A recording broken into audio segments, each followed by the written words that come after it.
Hi, welcome to Real People. I'm Stephanie Allensworth. Today my guest is a psychic and an author and a life coach. I know you've done some of that. Well, maybe not. But please welcome Michael Bodine. Hi, Stephanie. How are you? Hi. I'm good, and thank you for being here, Michael. It's a pleasure to talk to you today. Yeah. I see we have both of Michael's books up here today. He is an author. Are there more coming? More books? Well, it's funny. People asking me all the time about ghosts and kids and stuff. Oh, wow. And I got grandkids. I have 4 grandkids, and I want to explain something to them in a way that's not too weird. You don't want to scare them, right? Don't want to scare them. Yeah. But at the same time, I don't know how to go about it because I'm not like a children's author kind of guy. I'm just, yeah. Well, collaborate with me. I'm a children's author. Yeah, that's true. And my house is haunted as hell, so I want to be able to. Your new house is? Oh man, it's lousy with ghosts. wow. It's bad. Yeah, it's bad because they're getting more and more vocal. They're doing more and more stuff. They're making more noises. They're flying around. They're turning on music. They're turning on the television in the middle of the night. They fun. Turn on lights. I have this. I've done a ton of ghost bustings. Mm-hmm. I can't even tell you how many. And I hate them because I started doing them when I was a teenager, with my mom and all that stuff. And now I can't, unless the walls are bleeding, I don't want to do them, because I just can't stand them. And because you have to sit and talk to the ghosts and you have to care. And honestly, I don't care, really. That could be a problem. Yeah, I just want them out. But now my place is just, when I first bought this place, there was a lady that had died in one of the bedrooms, and she was there.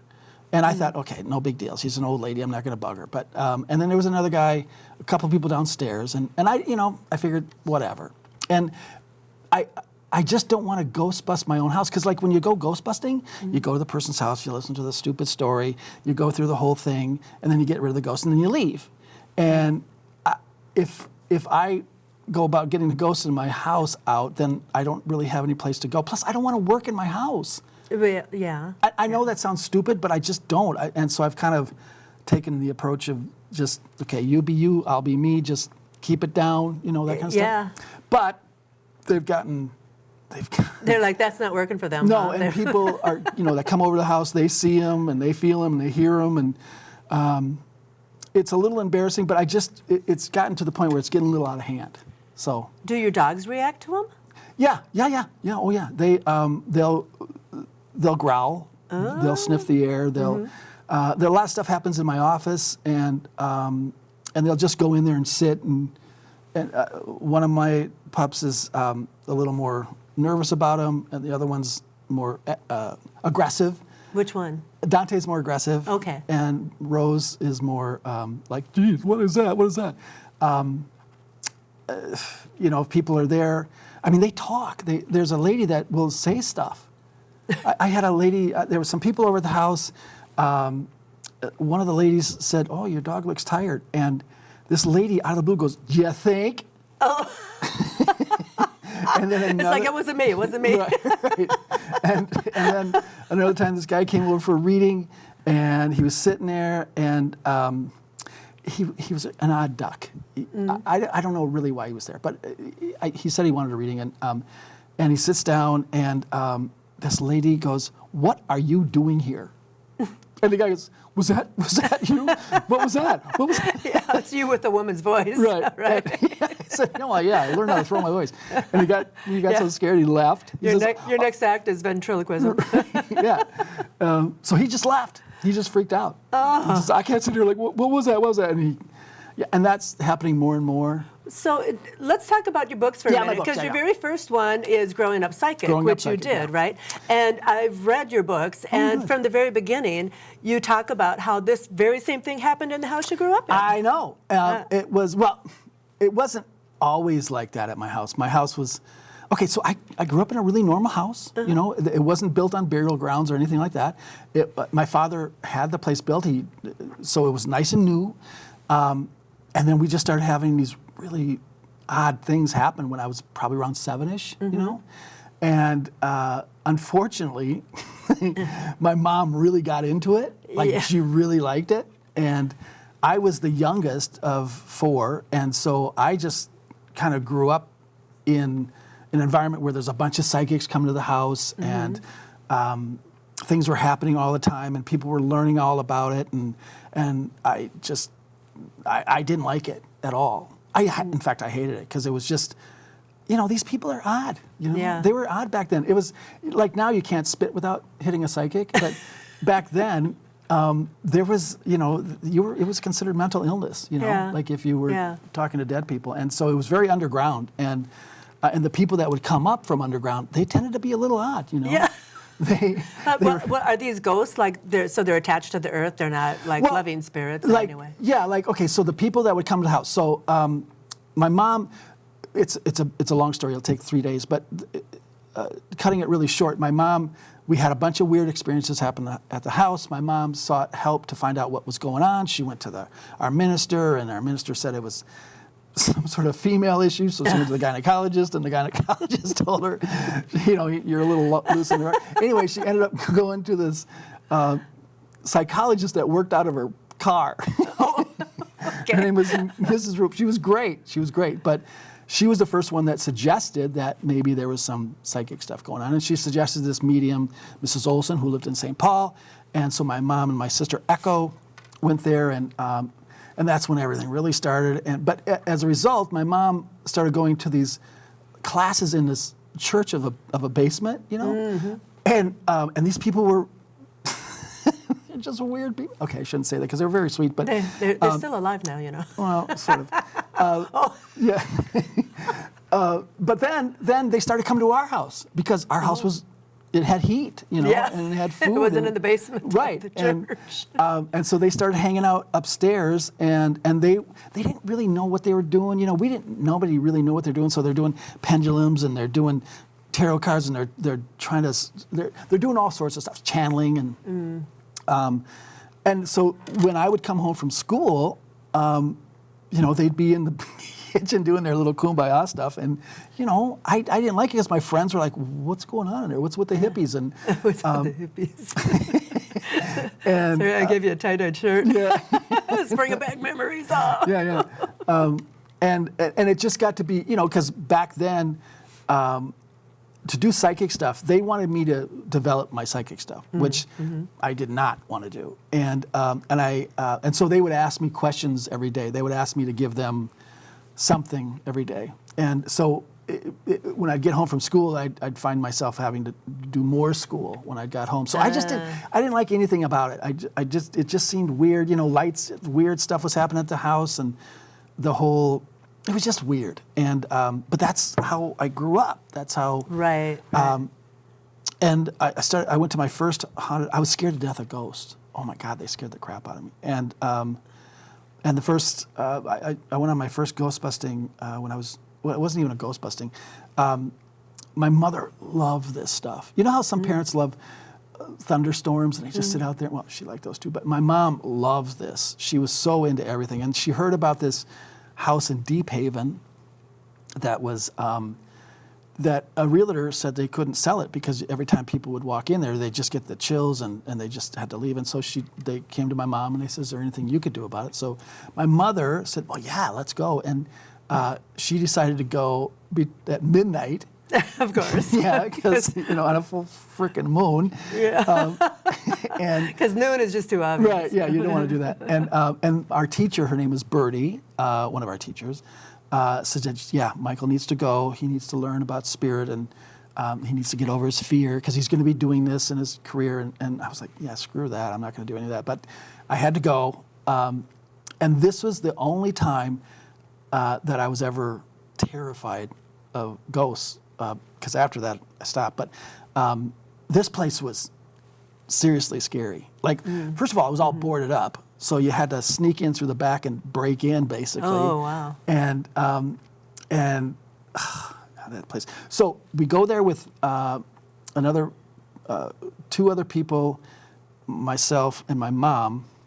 We brought our little flashlights and we brought a little radio with us, and because they didn't have any electricity or whatever. And my mom was, my mom wanted to do like a seance in there, of course. And I'm like, no, Mom, I'm not doing this. You should see the place looked like Central Casting Haunted House. You drive up and this is all overgrown. It was like this mansion. It was really cool looking, but it just looked scary. And there was no other houses around. And so we go in and we sneak in the back. And when you came in through the back, there was this big room, and then there was a hall, and then there was a staircase. And when you looked in the room, when you look in the big room, there was a door to the left, and it was all black.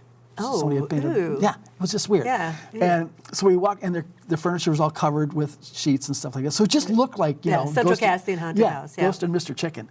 And yeah? yeah, it was just like Not that. everybody's going to get that, but yeah. Look it up. It's been on a couple times. I love that movie. And so we go in and we sit down and we light our little candles and we turn on little flashlights, and we looked into the black door room. There wasn't a handle on it or anything. It was just a door, and it was kind of a small room. It was like a big closet, half room, whatever. But after we were there for like half an hour, we're just sitting there, and my mom's going, "If there's spirit," the stuff that you did when you didn't know anything.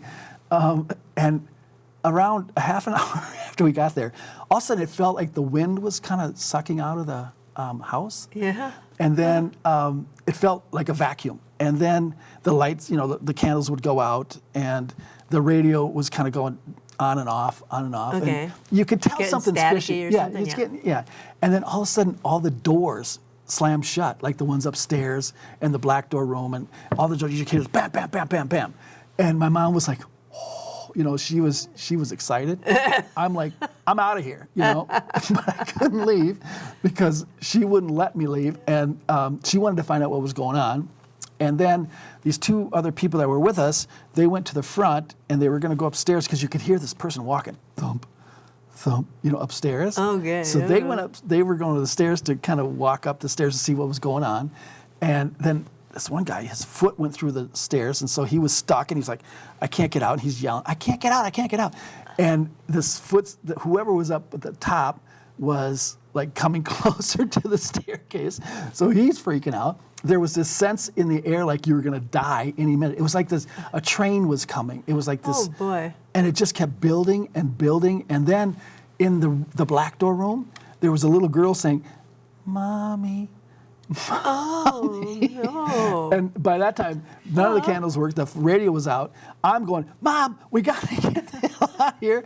And she could sense that I was pretty freaked out because I'm looking all over trying to get out. And trying to climb under something. yeah, because it was freaking scary. And so my mom yelled, stop. She got really mad and yelled, stop. And then everything just stopped.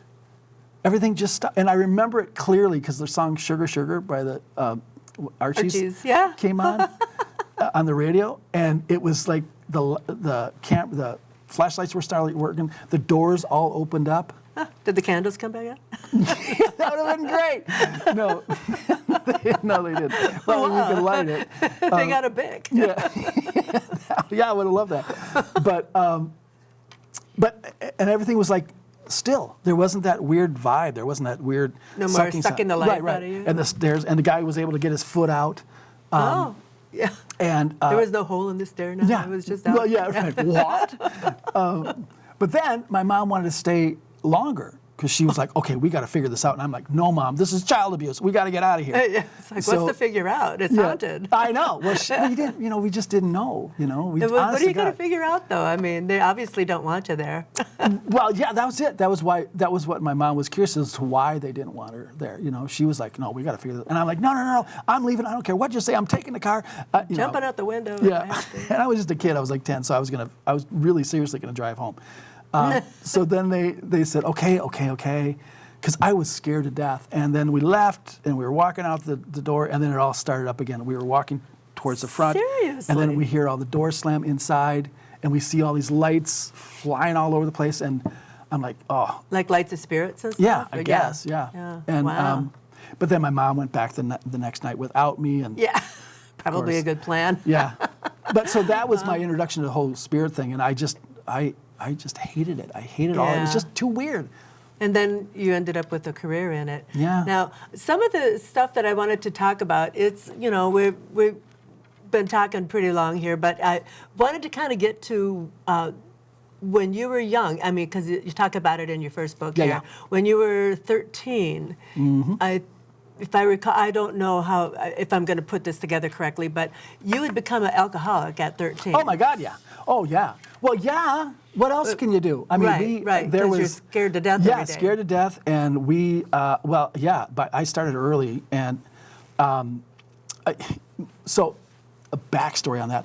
When I was born with fetal alcohol syndrome. My mom was in the latter stage of her alcoholism. She had drank like a fish, and so I was born pretty much drunk, and I was like going through withdrawal and everything. So when I started drinking, it was like going back to the womb. It was like, Oh, hello. geez. And, Yeah. and I didn't stop. The first time I got drunk, I just kept drinking every day after that. Yeah, wow. Okay. And it was great. It was great. Not so great later, but it was great. I mean, my grades got better, my confidence got better, but everybody at the house was pretty much, except for my mom. My mom had been sober. She sobered up when I was 5. Both my parents did, and so they were sober. But everybody in the house was just. Yeah, I mean, back in those days, I mean, I think everybody drank and smoked through You had to. pregnancy because Yeah. they didn't really, Yeah. there were no warnings about it. Right. It just seemed like the thing to do. That's you what know? everybody did. Yeah, We were all a mess. Right. But I got thrown into treatment when I was 14. Okay. Didn't stick. Yeah. But, Well, it did because you became clean and sober for the rest of your life I've been after sober that. for. Since then, right? Yeah, I'm dry so long I'm a fire hazard. Yeah, I'm like, geez, 50 something. Yeah, it's been. Well, a long I time. mean, I congratulate you because I Thanks. have been through my own set of circumstances Yeah. where I have been able to quit smoking cigarettes and other stuff. Yeah. And, during the 70s, what everybody was doing. And quitting alcohol is the hardest thing I've ever done. And not that I've quit, but I'm taking steps towards, getting there, right? Yeah. And that's why I really wanted to talk to you because I know how hard it is. It was really And- hard, yeah. Yeah. Like I said, the treatment didn't stick. The only reason I went to treatment the first time, first of all, they didn't give me much of a choice, but really was my tolerance had gotten so bad at that time that I was drinking way too much and taking too much drugs just to feel anything, Yeah, So I thought, yeah. okay, I'll stay sober for a little bit, I'll get my tolerance back to normal so I can drink and get that sense right away, Right. And it lasted one time. I got home, I found a bottle of tequila, I downed the whole bottle. Ooh. And it felt. That's a death wish. Oh, I used to love tequila. I mean, who doesn't? I mean, geez. But then it lasted that day, and at the time I thought, this is not working. Yeah. This is just not What working. am I doing? Yeah, Yeah. what am I doing? And so then I went Yeah. to treatment again, and that didn't stick either. I just wanted to prove to myself that it wasn't a problem. Yeah. I just kept saying, no, I can handle this. And it became a problem the last time I got drunk because I had a lot of anxiety, and a lot of issues and stuff. I don't know if it was Well, all you're growing up in a haunted house Yeah. with people coming and going all the damn time. dead people did not help. And so No. I when I drank or used drugs, it really helped that. It just Kind of find actually a normal. yeah. What you had to actually, do yeah. to find normal. Yeah, exactly. And Because I think that's what I was doing yeah, too. absolutely. And you feel normal. Yeah, and the voices aren't there, and you can just you can act like everybody else seems like they are. Yeah. And but the last time I got drunk, it didn't work. I was still scared, and I was still hearing things, and I thought, oh Really? my God, I'm so screwed. that means your tolerance. Yeah, Like, it wasn't working anymore. Oh, Wow. and it was just the worst day. But then I just started going to meetings, not because I didn't think I could do it without support. Yeah. Well, I've been looking into meetings, but one of the things that I've been doing now, I took a part-time job that is at night. So I'm working 4 to 9:30, 3 days a week, and then on Saturdays during the day. And that keeps me busy at night because I think my biggest problem is boredom. Oh, You know, boredom's terrible. I get bored, and then that's what I want to do. It's just like go to the cabinet and make a drink. Yeah, and, yeah. But when I go to work, now I'm moving and I'm thinking about other things. I got a job to do. I got to do Right. this. I got to do that. And it's been one of the healthiest things I've done for myself. And I've only been working there for 2 months. No, that's great. Yeah, that's great. If it helps, the only way I could do it was just through, and maybe it was just to keep me busy too, but the social stuff, because I found a group that had a bunch of people my age, and And how old were you? The final? okay, 14. 14. Okay. Yeah. And I went to groups. There wasn't a whole lot of kids my age at that time, so I stopped going to groups, and I got really depressed, and everything was going bad. And there was a point where I was done. I was just going to hang myself. I was convinced that was the best thing to do. And my mom was going to this thing called the Alkathon. Okay. It was Christmas, and I knew she was going to go, so I was going to kill myself that night. I was okay with it. I just was so tired of feeling this stuff, and she convinced me to go with her. And Probably saved your life. I think it did, because when I went there was a couple kids from my school that I didn't know were sober, but that just had gotten out of treatment, and it was like seeing those guys. I felt hope again, and then they told me about this groups that they were going to, and I started going to these groups, and then it seemed to be a turning point in my life, because after that it was easier. Well, thinking that your mom, being as psychic as she was, Yeah, she was that she insistent. knew you Yeah. were going to do something to yourself that night, and maybe Yeah. she did it deliberately, forced you to come with to change your path. Yeah, it wasn't like, honey, do you want to come? It was like, you're coming. And I was Yeah. like, no, Yeah, you're we're not coming. leaving you here alone Right. tonight. Yeah, and it did. It was just a life-changing experience. Oh, well, that is awesome. Well, I mean, it is, because it's good to hear the stories of other people and the trials and tribulations you go through, because I think I tried to quit smoking cigarettes. I quit when I was 20, but I'd been smoking since I was 11. Yeah. So I had tried to quit before, but really what was the problem for me is I started to hate getting sick, because I would get bronchitis. Oh, and I would get yeah. bronchitis for like 3 weeks at a time. And finally, I'm like, I can't do it. I can't even run down the block. I'm like, Yeah. So when I didn't like it anymore Yeah. is when I stopped. And Yeah.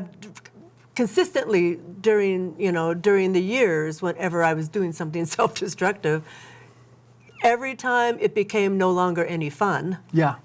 And not something that I wanted to do anymore. Maybe it's making me sick in one way or another. Yeah. It's easier. Yeah. But Yeah, it's true. Yeah, there was a time when I was kind of missing drinking, and my father slipped. He started drinking again, and watching him die. He died of alcoholism. Watching him okay. die of that was also really helpful too. Oh, I know yeah. it sounds terrible, but well, yeah, that when you was- see it. Yeah. I mean, there's been so many people in my family that have died Yeah. from alcoholism. Yeah. So you think that I would be like a knock-knock pudding-head, but yeah, it takes a lot though. It takes a lot. Yeah, Like my but- whole family, my dogs are recovering alcoholics. I didn't know that about them. Yeah, he goes to meetings. Yeah, everybody in my How family. do they get it? Do they sneak it in? It's schnapps. They love schnapps. Well, they're German Shepherds.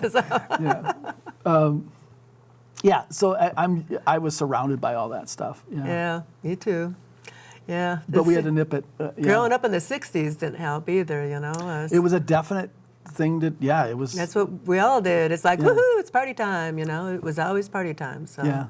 Yeah. So let's switch gears again and go back to your books. Okay. No, seriously. I mean, we talked about that. Yeah. And go back to your books. And do you really think you're going to do one for kids? I don't know. I don't know what the hell. Is your publisher interested in doing something like Yeah, that? they've asked me about There's it. a huge benefit in doing that for kids, because kids, what happens, and of course you know what happens because Yeah. you've seen it happen, Yeah. even with your own kids. My own kids, yeah.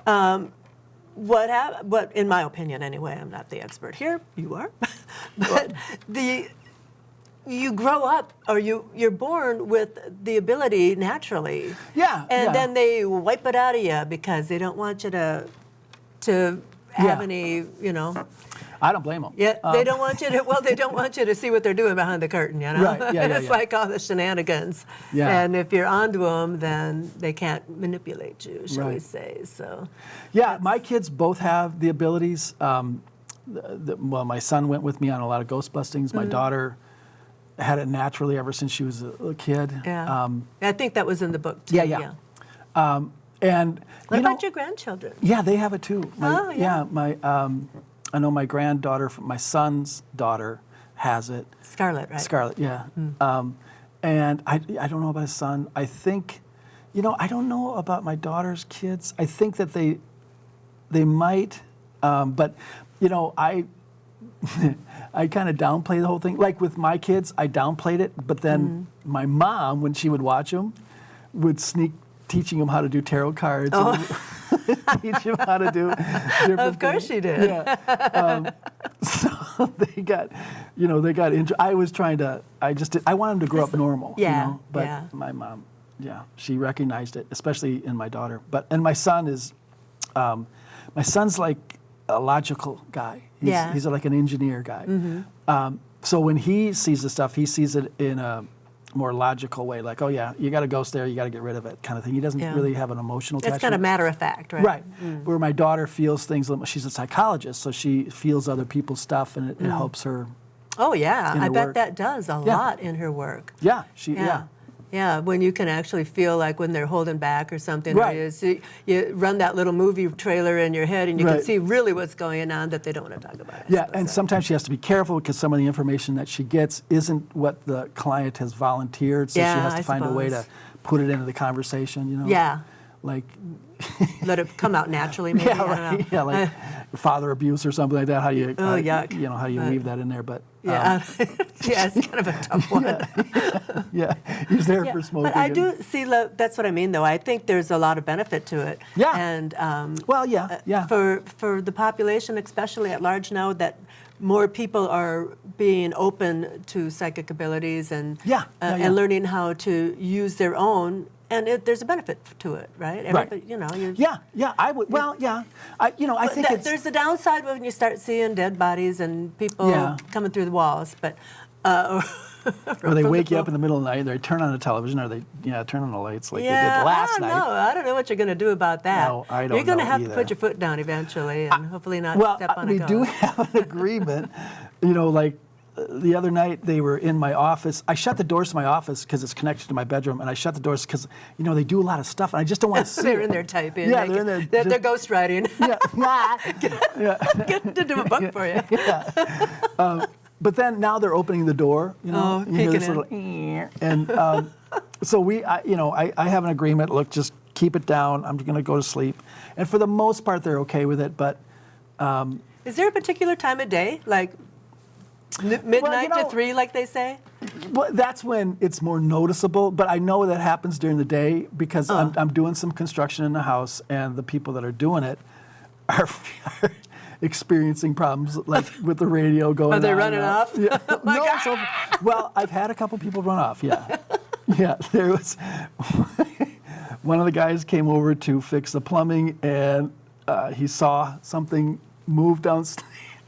Right in front of him? Yeah, and he said, "No, Sliding I'm across out of the here." floor? Yeah, and that combined with my dog wolves, he just wasn't going to do it, and that's happened a couple times with people. Okay, I appreciate that. Yeah. Well, we're out of time. Oh, that was fast. We went over, but we started late because I think we had a couple of restarts. So let us go a little bit longer here.